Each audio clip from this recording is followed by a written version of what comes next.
এখানে ভূমাফিয়ার হাত পড়েছে। আমাদের ভোটের কোনো মূল্য নাই, আমরা তো ভোট দেই, ডেমোক্রেটিক কান্ট্রি, এবং আমরা আমাদের পুজো করবই অ্যাট এনি কস্ট। যদি বুলডোজার দিয়ে ভাঙতে হয় আমাদের শরীরের উপর দিয়ে ভাঙবে, জায়গা ঢুকবে, এতটুকু আমরা বলতে বাধ্য হচ্ছি। এখানে ভূমাফিয়ার হাত পড়েছে, কারণ এই 5 কাঠার উপরে জায়গা। এখানে যদি কোনোভাবে এই জায়গাটা কোনো ব্যক্তিগত কাছে চলে যেতে পারে তো অনেক টাকার সম্পত্তি। আমাদের ভোটের কোনো মূল্য নাই, ল্যান্ডটা তো ভ্যালুয়েবল ল্যান্ড। আর সবচেয়ে আমাদের ভোটের কোনো মূল্য নাই, আমরা তো ভোট দেই, ডেমোক্রেটিক কান্ট্রি এবং ওয়েলফেয়ার স্টেট আসাম। যদি এই ওয়েলফেয়ার স্টেট আসামের মধ্যে এরকম প্রবলেম হয় তো আমরা যাব কোথায়? আমরা আমাদের পুজো করবই অ্যাট এনি কস্ট। যদি বুলডোজার দিয়ে ভাঙতে হয় আমাদের শরীরের উপর দিয়ে ভাঙবে, জায়গা ঢুকবে, এতটুকু আমরা বলে দিলাম।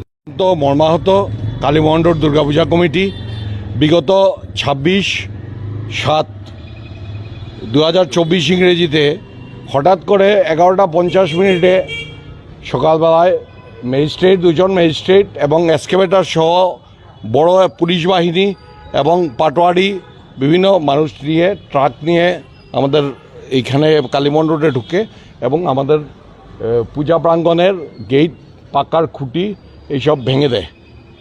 এক্সকেভেটর দুজন ম্যাজিস্ট্রেট আসে, এর মধ্যে একজন সেটেলমেন্ট অফিসার আর আরেকজন মিউনিসিপ্যালিটির সেকেন্ড অফিসার, দুজন আসে, সঙ্গে সিআরপিএফ বাহিনী থাকে, মহিলা পুলিশ নিয়ে আসে। সেটা অত্যন্ত দুঃখজনক ব্যাপার। 28 তারিখ সকালবেলা 10:15 নাগাদে 10 জনের একটা গ্রুপ নিয়ে এক কন্ট্রাক্টর চলে এসছে যে এইখানে আমরা টয়লেট বানাবো। তারপরে আমরা কাজ করতে বাধা দিই এবং তারপরে ওরা চলে যায়। এর আগেও আমরা 8 জুলাইতে আমরা অলরেডি উকিল নোটিশ পাঠিয়েছি। তাছাড়াও আমাদের এইখানে হাইকোর্টের রায় অনুযায়ী আমরা এখানে পূজা করতে পারি। আমরা বাঁচানোর জন্য আমরা অলরেডি ডিসির কাছে মেমোরেন্ডাম দিয়ে দিয়েছি।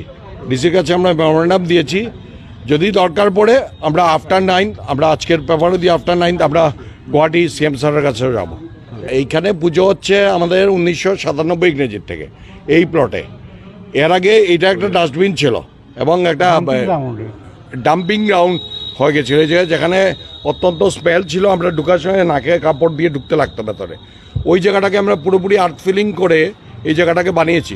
এই জায়গার নিচে আমরা অনেক লক্ষ লক্ষ টাকা খরচ করেছি এত বছরে। জায়গাটাকে বানিয়ে আমরা এখানে পুজো করি। ভাঙার কারণটা কি সেটাই তো আমরা বুঝতে পারছি না। ডেফিনেটলি এখানে কোনো পলিটিক্যাল রিজন আছে, পলিটিক্যাল ইস্যুস আছে। অলরেডি সুপ্রিম কোর্টেও কথাবার্তা বলা চলছে। যদি আমরা যাই, আমরা ল অফ কপিল সিব্বল আমরা যাব ইয়াতে। তবে পূজা তো আমরা করবই, যে কোনো অবস্থাতেই পুজো করব।